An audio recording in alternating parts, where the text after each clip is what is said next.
मैं एक police inspector हूँ। एक चोरनी मेरे घर पर चोरी करती हुई पकड़ी गई। उसको देखते ही मेरी आंखें फटी की फटी रह गई, क्योंकि उसकी शक्ल हुबहू मेरी मरी हुई पत्नी के जैसी थी। मुझे शक हुआ तो मैंने उसे अपने घर पर कैद कर लिया और रात भर उसके साथ गलत काम किया। पर उस बेचारी की हालत बहुत खराब हो गई तो मैंने डॉक्टर बुलाया, लेकिन मेरी जान तब निकल गई जब डॉक्टर उसका चेकअप करते ही चीखने लगा और कहा, यह लड़की तो। मेरा नाम कमल है। मैं 30 साल का पुलिस इंस्पेक्टर हूँ। मेरी जिंदगी में एक ऐसा हादसा हुआ था जिससे मैं पूरी तरीके से टूट चुका था। 3 साल पहले मैं अपनी पत्नी के साथ मसूरी घूमने गया था। वह दिन हमारी जिंदगी का बहुत खास दिन था, क्योंकि हमारी शादी की पहली सालगिरह थी। मैं और नूतन बहुत ही खुश थे। दिल्ली से हमने मसूरी की बस पकड़ ली थी और हमने घूमने की सारी तैयारी कर ली थी। पहाड़ों में हम अपनी मोहब्बत को फिर से जमा करना चाहते थे। मैं नूतन से बहुत प्यार करता था। नूतन एक सरकारी स्कूल में टीचर थी और मैं पुलिस वाला। हमारी जोड़ी एकदम परफेक्ट थी। नूतन मुझे मेरे दोस्त माधव के पार्टी में मिली थी। उस पार्टी में हमारे बैच के बहुत सारे पुलिस ऑफिसर आए हुए थे। माधव मेरा बैचमेट है, नूतन उसकी फ्रेंड थी, तो उसने अपने घर की पार्टी में उसे भी बुलाया था। पुलिस ऑफिसर के बीच में एक स्कूल टीचर, मेरा ध्यान बार बार उस पर जा रहा था, पर मुझे ऐसा लगा था कि वह माधव की गर्लफ्रेंड है, जिस वजह से मैं अपने आप को रोक रहा था। पर वो काफी खुले स्वभाव की लड़की थी, हंस बोलकर बात कर रही थी। पहली नजर में ही वह मेरे दिल को भा गई थी और मैंने अपना फोन नंबर उसे दे दिया था। उसका फोन नंबर मांगने की हिम्मत मुझ में नहीं थी। मैंने कहा, नूतन, अगर किसी भी चीज की जरूरत हो तो मुझे कॉल कर सकती हो। नूतन मेरे ही एरिया में रहती थी। उसने खुशी खुशी मेरा नंबर ले लिया और कहा, पुलिस वाले की जरूरत तो कभी भी पड़ सकती है, क्योंकि मैं भी दिल्ली में अकेले ही रहती हूँ। क्या वो मुझे यह कहकर खुला इनविटेशन दे रही है? मैंने पूछा, तुम्हारी फैमिली? नूतन बोली, मेरे परिवार में दीदी और जीजाजी है, जो कि दिल्ली के दूसरे एरिया में रहते हैं। मेरी मम्मी पापा इस दुनिया में नहीं रहे। यह सुनकर मैं उसकी तरफ देखने लगा। मुझे बुरा लग रहा था कि इतनी कम उम्र की लड़की अपने माँ बाप को खो चुकी है, जबकि अब तक उसकी शादी तक नहीं हुई है। बेचारी दीदी और जीजाजी के भरोसे रह गई है। शायद उसने मेरा दिमाग पढ़ लिया और मेरी तरफ ऐसे देखने लगी कि जैसे कह रही हो कि कोई बात नहीं, मैंने अकेली जिंदगी जीना सीख लिया है।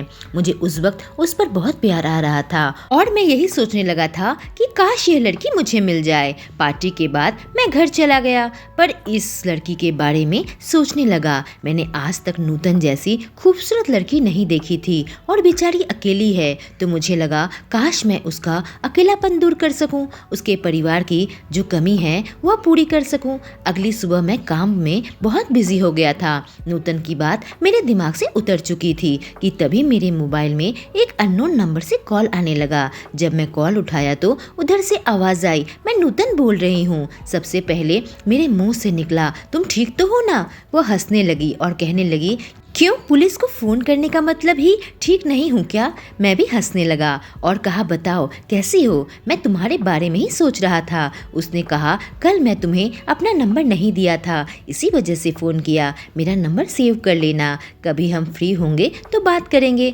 मैंने कहा, ज़रूर, जब भी फ्री होना तुम मिस कॉल मार देना, मैं कॉल कर लूँगा। उसने कहा, मैं तो स्कूल के बाद फ्री हो जाती हूँ, आप ही तो बिजी रहते होंगे। मैंने कहा, ओके, जब मैं फ्री हो जाऊंगा तो कॉल कर लूंगा। फिर क्या था, जब भी मैं फ्री होता था उसे कॉल कर लेता था। शुरू में तो 1 महीना हमारे फोन पर ही बात हुआ। फिर एक दिन मैंने उसे अपने घर पर बुलाया।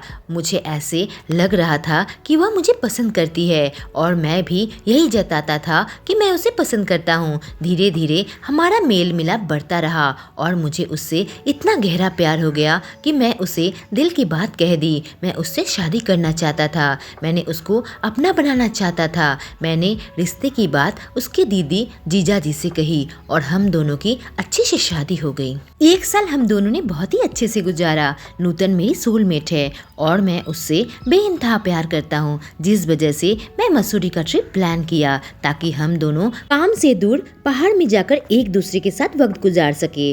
पर मुझे नहीं पता था कि यह ट्रिप मेरी जिंदगी का सबसे बड़ा हादसा में बदल जाएगा और मैं अपना प्यार खो दूंगा। हमें हमेशा हमेशा के लिए। मसूरी पहुंचकर भी हम बहुत खुश थे, पर एक एक्सीडेंट हमारा इंतजार कर रहा था, जिस एक्सीडेंट की वजह से नूतन खाई में गिर गई। इतनी गहरी खाई थी कि पुलिस को उसकी लाश तक नहीं मिली। पुलिस ने उसे बहुत सर्च किया था। एक पत्थर में उसका खून और कपड़े के कुछ टुकड़े मिले थे, पर वह कहीं न मिली। मैं दिली दिल में यही मानने लगा था कि वह जिंदा हो।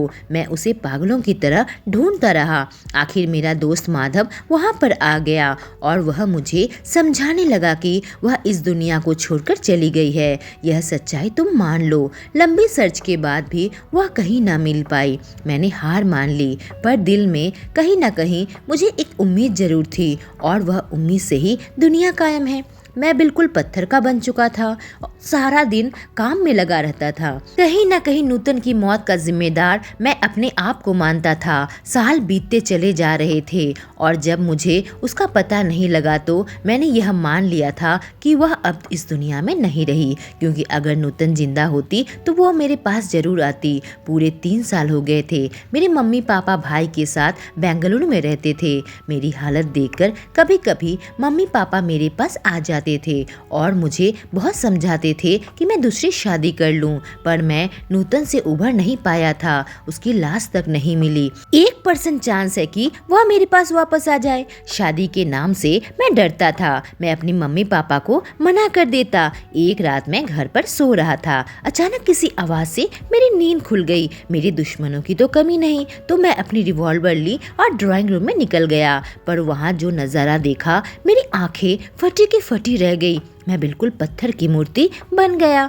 मैं अपनी जगह से हिल भी नहीं पा रहा था, क्योंकि मैंने जो देख लिया था मैंने कभी सपने में भी नहीं सोचा था। मुझे ऐसा लगने लगा शायद मैं पागल हो रहा हूँ। मैं जो देख रहा हूँ वह सच नहीं है। मेरी दिमागी हालत लगता है खराब हो चुकी है। लेकिन तभी सामने खड़ी लड़की मेरे पैरों पर गिर गई। उसके चेहरे पर खौफ साफ नजर आने लगा था। जैसे कि उसने मेरे पैरों को छुए मैं होश में आया।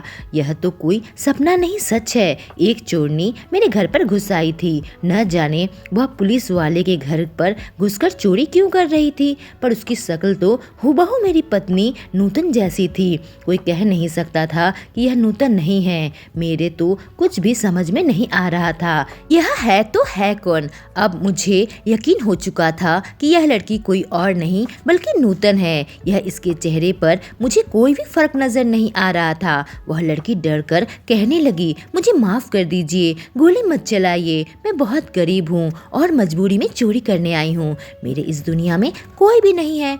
मैं बस अपना पेट चलाने के लिए चोरी करती हूँ। मैंने उस लड़की को तभी ऊपर उठाया और अपनी गन को मैं सेफ में रख दी। मैंने कहा, तुम्हें पता भी है ये किसका घर है? वह बहुत हैरत भरी निगाहों से मुझे देखने लगी। उसके बर्ताव से मुझे लगने लगा कि नूतन मेरे सामने खड़ी है, बस मुझे ना पहचानने की एक्टिंग कर रही है। मैंने उसे उठाया और अपने बेडरूम में लेकर आ गया। मैंने कहा, तुम्हें इसकी सजा जरूर मिलेगी। वह बेचारी बहुत घबरा गई थी और मैं उसकी तरफ जानवरों की तरह टूट पड़ा और पूरी रात उसके साथ प्यार किया। उसकी तो हालत बहुत ही खराब हो चुकी थी और वह तरह तरह की आवाज निकाल रही थी, पर मैंने अपना सारा तकलीफ जो मैंने 3 साल में झेला था, अकेलापन जो मैं हर वक्त महसूस करता था, वह नूतन के लिए तड़प जो मेरी जिंदगी का हिस्सा बन चुकी थी, सारी भड़ास उस लड़की पर उतार दिया था, जो कि नूतन है या नहीं मुझे पता तक नहीं। जब सुबह हुई तो वह लड़की बहुत ही बुरे हाल में थी और दर्द से तड़प रही थी। सुबह मुझे होश आया कि मैं उसके साथ बहुत गलत किया। हो सकता है ये नूतन ही हो और उसकी याददाश्त चली गई हो। मैंने तुरंत एक डॉक्टर को फोन किया जो कि मेरी जान पहचान वाली थी। वह डॉक्टर जल्दी से मेरे घर पर आ गई थी। डॉक्टर शिखा ने जब उस चोरनी को देखा, उसकी आंखें फटी की फटी रह गई। कहा, कमल, तुमने यह क्या कर दिया? इसकी हालत तो बहुत खराब है। इस लड़की को कुछ हो जाए तो तुम बुरी तरीके से फंस जाओगे। यह रेप केस है, तुम्हारी नौकरी तो जाएगी ही, तुम्हें सजा भी भुगतोगे। मैं उसके सामने हाथ जोड़ने लगा और कहा, कोई उपाय निकालो। तुमने देखा ना, इसकी शक्ल बिल्कुल नूतन जैसी है। शिखा बोली, पर जरूरी नहीं कि ये नूतन ही है, और अगर नूतन भी होती फिर भी तुमने जो किया वह गलत किया। शिखा ने उसे दवाइयाँ दे दी और मुझसे कहा कि तुमने इसका ध्यान रखना होगा ताकि इसकी जान न चली जाए और इस केस से बचने के लिए तुम इससे शादी कर लो। शिखा की बात सुनकर मैं बिल्कुल सरप्राइज्ड हो गया था। अपना क्राइम छुपाने के लिए मुझे इससे शादी करनी पड़ेगी। इससे पहले मुझे एक काम करना पड़ेगा, मुझे इसका डीएनए टेस्ट करवाना पड़ेगा ताकि मुझे पता चले यह नूतन है या नहीं। शिखा चली गई। मैं उसका मरहम पट्टी करने लगा। वह मुझसे देखकर बहुत डर गई थी और बहुत रो रही थी। ऐसा लग रहा था कि वह मुझसे नफरत करने लगी है। मैंने कहा मुझे माफ़ कर दो, अब से मैं तुम्हारा ध्यान रखूंगा। तुम्हारा जो भी नुकसान हुआ है मैं सबकी भरपाई कर दूंगा। तुम्हें दोबारा कभी चोरी करने की जरूरत नहीं पड़ेगी। मैंने जो भी गलतियां की है उसे मैं सुधारूंगा, कहकर मैं उसके पैरों पड़ गया। मुझे खुद पर बहुत गुस्सा आ रहा था कि मैं इस लड़की का यह हाल कर दिया। मैं उसे दूसरे कमरे में लेकर गया और कहा कि तुम यहीं पर रुको, मैं आज के बाद तुम्हें कभी भी तुम्हारी मर्जी के खिलाफ हाथ नहीं लगाऊंगा। वह लड़की जोर जोर से रोने लगी और मेरे बाहों से बिल्कुल लिपट गई। कही मैं बिल्कुल बेसहारा हूँ, आपने मेरे साथ यह सब कुछ क्यों किया? मैंने कहा अब से तुम बेसहारा नहीं हो, मैं हूँ ना तुम्हारा सहारा। बस तुम्हें कुछ दिन आराम करना है, मैं तुम्हारा इलाज करवाऊंगा और तुम्हारा पूरा ध्यान रखूंगा। शाम को मैं नूतन की दीदी के घर चला गया और बहुत ही चालाकी के साथ उसका डीएनए सैंपल कलेक्ट कर लिया। आखिर हूँ मैं पुलिस वाला तो यह सब काम का एक्सपर्ट हूँ। जब मैं घर आया तो वह लड़की सो रही थी। मौका देखकर मैंने उसका भी डीएनए सैंपल कलेक्ट कर लिया। अब मुझे बस यह पता लगाना है कि यह नूतन है या नहीं। मैं फिर उस लड़की को उठाया और अच्छे से खाना खिलाया और उसे दवाई खिलाई। उसकी मरहम पट्टी करने के बाद मैंने उसे दोबारा सुला दिया। अब मैं काम पर जाने लगा था। उस लड़की का अच्छे से ध्यान रखने लगा था। उसने अपना नाम ममता बताया। मैंने कहा ममता तुम चोरी क्यों करने लगी? उसने कहा मैं बहुत गरीब घर की लड़की हूँ, मुझे कहीं पर काम नहीं मिला तो मजबूरी में मैं चोरी करती हूँ ताकि मैं अपना पेट पाल सकूं। मैंने उसके पापा मम्मी के बारे में भी पूछा क्योंकि मैं उसका बैकग्राउंड पता लगाना चाहता था। उसने कहा जब मैं 7 साल की थी तभी मेरे पापा मम्मी गुजर गए थे और तब से मैं अकेली ही जिंदगी बिता रही हूँ भीख मांगकर। मुझे उसका बैकग्राउंड बिल्कुल भी अटपटा लगा क्योंकि उसने अपना कोई भी डिटेल्स नहीं दिया था जिससे मैं वेरीफाई कर सकूँ। यहाँ तक कि उस लड़की ने मुझे अपना कोई आइडेंटिटी कार्ड नहीं दिखाया था। मुझे इस लड़की को अकेले घर पर छोड़ने को डर लगता था कि मैं इस पर विश्वास कर सकता हूँ या नहीं, क्योंकि मेरे दुश्मनों की कोई कमी नहीं है। हो सकता है कोई मुझे बर्बाद करने के लिए इस लड़की को मेरे पास भेज दिया हो। ममता बहुत मासूम थी पर फिर भी मुझे उस पर शक होता था। बस उसे मैं अपने घर पर इसीलिए रखा था क्योंकि मैंने उसके साथ बहुत जालिम जैसी हरकत की थी और वह चाहती तो मेरे ऊपर केस बना सकती थी। मैं यह भी जानना चाहता था कि यह नूतन है या नहीं। ममता धीरे धीरे ठीक होने लगी। तभी हमारा डिपार्टमेंट में एक अर्जेंट मीटिंग बुलाई गई। उसमें पुलिस कमिश्नर ने हमें हनी ट्रैपिंग के बारे में बता रहे थे।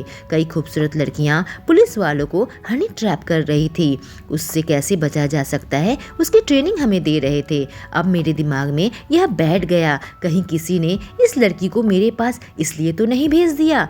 जिसने भी भेजा होगा उसे पता होगा कि मेरी पत्नी नूतन अब इस दुनिया में नहीं है। हो सकता है इस लड़की की प्लास्टिक सर्जरी करवा दी हो। मेरे दिमाग में तो तरह तरह के शक भर गया था, पर जब मैं उसके पास जाता तो शक का कोई कारण नजर नहीं आता। बहुत ही मासूम और अकेली लड़की थी। मैंने सोचा यह ठीक हो जाएगी तो मैं इसका कुछ इंतजाम कर दूंगा, पर दिल के किसी कोने में ऐसा लग रहा था कि कहीं यह नूतन तो नहीं।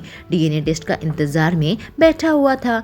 कल सुबह मुझे उस टेस्ट की रिजल्ट मिलना था। रात को अचानक मैं सोने जा रहा था कि वह लड़की मेरे एकदम करीब आ गई। मैं हनी ट्रैपिंग के बारे में सोच ही रहा था कि वह मेरे बदन से लिपट गई और मुझे प्यार करने लगी। मेरे होश बिल्कुल उड़ चुके थे। मैं अपने आप को रोक नहीं पा रहा था क्योंकि इसी शक्ल की लड़की से मैं बेइंतहा मोहब्बत किया था। वह मुझे उकसाए जा रही थी। आखिरकार मैं बहक गया। उसके साथ एक नजदीकी रिश्ता बना लिया, इस बार नफरत से नहीं बल्कि प्यार से। अगले दिन जब मुझे डीएनए टेस्ट की रिपोर्ट मिली तो न जाने क्यों मेरा दिल जोर जोर से धड़कने लगा और बहुत ज्यादा घबराहट होने लगा। बिल्कुल कांपते हुए हाथों से मैं एनवेलप से वह रिपोर्ट निकाला। रिपोर्ट पढ़ा। वह लड़की नूतन नहीं है। यह कोई ऐसी लड़की है जिसके बैकग्राउंड के बारे में मुझे कुछ भी नहीं मालूम, जिसके पास अपना आइडेंटिटी कार्ड तक नहीं है। और मैं ठहरा एक ईमानदार पुलिस वाला जिसके लिए अपने देश से बढ़कर और कुछ भी नहीं है। मैंने सोच लिया था भले ही मेरा दिल कुछ भी कहे, पर मैं इस लड़की पर भरोसा नहीं कर सकता। मैं सबसे पहले इस देश का बेटा हूँ, भारत माँ का बेटा हूँ। मैं किसी ऐसी लड़की से शादी नहीं कर सकता जिसका बैकग्राउंड डिटेल्स मुझे पता ना हो। जब मैं घर पहुंचा तो वह मेरा इंतजार कर रही थी और मुझे प्यार भरी नजरों से देख रही थी। उसका मासूम चेहरा देखकर मेरा दिल पिघल रहा था। मन कर रहा था कि अभी इसे प्यार करूं, पर मैंने उससे कहा कि मैं तुम्हें पैसे दूंगा ताकि तुम एक घर किराए पर ले सको और इन पैसों से अपना गुजारा कर सको। कोशिश करूंगा कि तुम्हें कोई काम मिल जाए। मैं तुम्हें अब इस घर पर नहीं रख सकता। दरअसल मैं एक पुलिस वाला हूँ और तुम एक चोरनी हो। वह बिल्कुल उदास हो गई। उदास नज़र से मुझे देखने लगी। उसकी नज़रें बता रही थी कि वह मुझसे बहुत प्यार करती है, पर मैं इस देश का बेटा हूँ। मैंने उससे कहा जब भी तुम्हें कुछ भी ज़रूरत पड़े तो मुझसे कांटेक्ट करना। वह अपना सामान समेटकर, जो कि मैं उसे खरीद कर दिया था, सुबह घर से निकल गई। उसकी आंखें बता रही थी कि वह चाहती है मैं उसे रोक लूं, पर बहुत मुश्किल से मैंने अपने दिल को समझाया था अनाथ लोगों को इस तरह से पीछे नहीं धकेलना चाहिए। पर मैं अपने देश का एक महत्वपूर्ण काम करता हूँ और मैं खतरा उठाने को तैयार नहीं था। लेकिन इस हादसे से मैं समझ चुका था कि मेरी जिंदगी अभी खत्म नहीं हुई है। मैंने अपनी माँ से कह दिया था कि माँ, मैं दूसरी शादी करने के लिए तैयार हूँ। मैं फिर से जीने लगा था। दोस्तों, अगर आपको ये कहानी पसंद आई हो तो हमारे चैनल को सब्सक्राइब करें और बेल आइकॉन को प्रेस करें। Thank you.